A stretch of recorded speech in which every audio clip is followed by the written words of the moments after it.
What's good, YouTube? Welcome back to another video. Today we're going to be reviewing the month of June 2025 and previewing the month of July 2025 here on YouTube, talking about some of the successes, some of the failures, what I did, my strategy, then in my strategy moving forward. I do have some big shifts that I'm going to be making here on my channel moving forward. So let's get into it. If you've watched my channel before, if you've seen some of my older videos, I do this every month. I review the month that was, talk about some of the numbers, talk about how many subscribers I grew, how many watch hours I gained compared to the month before, and base my success of my channel on those numbers and on those statistics. And I've been doing it I've been doing it all year. I've been doing it since the beginning of the year. So this is my 7th time making one of these videos. And I'll be honest, I'm burned out on that. Like, I'm shifting my strategy here on my channel. I'm not going to do a video like that. I'm not going to talk about the stats. I've moved away from checking my YouTube Studio app as often and as frequently because I was getting a little burned out on just chasing statistics. It really pulled me away from why I enjoy YouTube and what I enjoy most about YouTube, and that's the content, and that's making long form video content. You guys know if you don't know, I'm a professional photographer. I started shooting photos 10 years ago, 12 years ago, and have shifted more towards creating videos. And that's what I do professionally. I shoot mostly like short form content for Instagram. And so this YouTube is like my fun kind of outlet for long form content.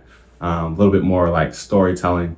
And that's really why I started doing this channel. And that's why I started focusing more on this channel a year and a half ago. This was like my fun outlet. It was a change of pace from the stuff that I do for work.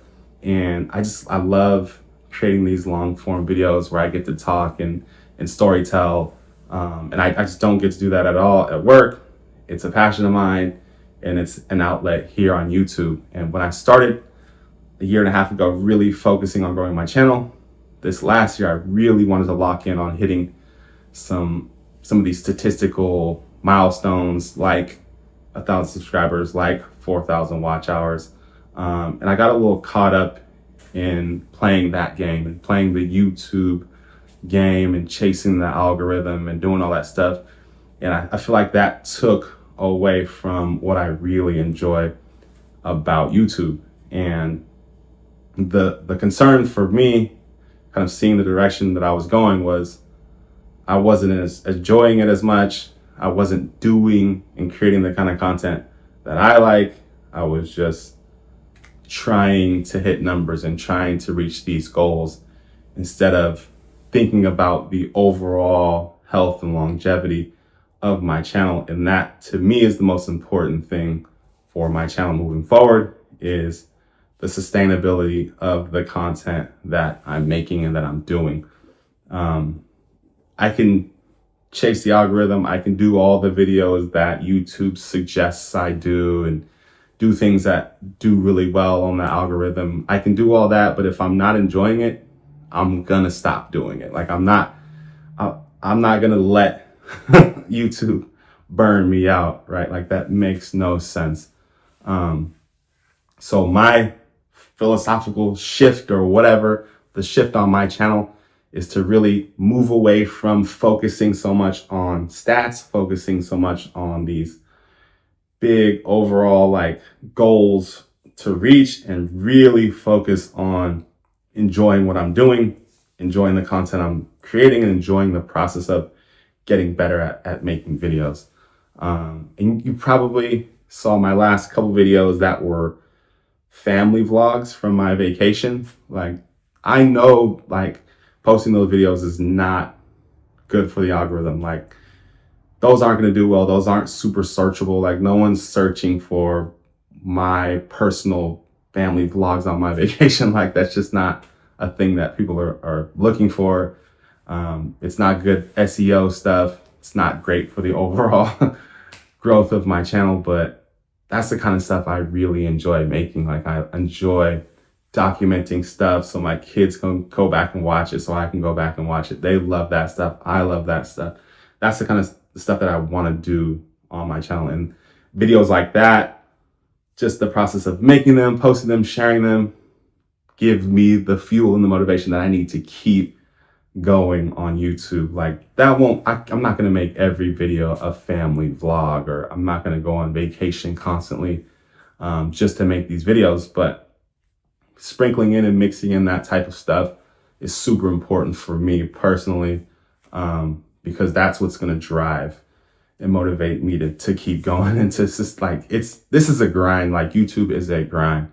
I've heard it said before. It's been said so many times, but it is difficult. It's probably the most difficult social media format that you can try to grow on, because it takes so much time and so much effort to make these videos. And I think more than anything, it takes a lot of thought. Like it's so much easier to post a 15 to 20 second video on TikTok or Instagram, and you can post a bunch of them and eventually one will blow up and then you blow up, right? But YouTube, it takes more time, more effort, more thought, more editing. There's just so much more to it. So it's a grind. So the only way I'm going to continue to do it is if I enjoy it. Like I'm just not that driven by the numbers and the stats. So you'll probably see that shift in my videos moving forward. Maybe you won't even notice the difference. I don't know. Maybe it's just all in my head. But for me, focusing on making content that I enjoy, that I really like, is going to be super, super important to me moving forward. So a good example of that would be like, I love making time lapses. It's like the perfect mixture of photography and videography. I love going to places, especially when there's something interesting happening in like the clouds or the sky or a storm rolling in or something. And I do them with my phone primarily right now because I'm just kind of getting started with time lapses, but I'll just set my phone on the tripod and make a time lapse. Those videos do terrible. Every time I post a time lapse video on my channel, whether it be like, I don't even remember I think I did Sacramento time lapses or Big Sur time lapses. Those videos do horrible. Like they're just, no one's searching for that type of content, but I do not care. I love making that type of stuff. I love sharing those. I love making the cinematic videos where I just post super cinematic shots of places. I know those aren't going to do well. I know those aren't going to get a bunch of views, but at the end of the day, like I love making those. So that's the kind of stuff that I'm going to continue to share. And you're going to start seeing more of that here on my channel. But yeah, that's just kind of my thought process. That's my shift. And that's my advice to anyone who's watching this video, that maybe you're starting a channel, maybe you have a channel, an older channel, newer channel, whatever it is. Like enjoy what you're doing, enjoy the process.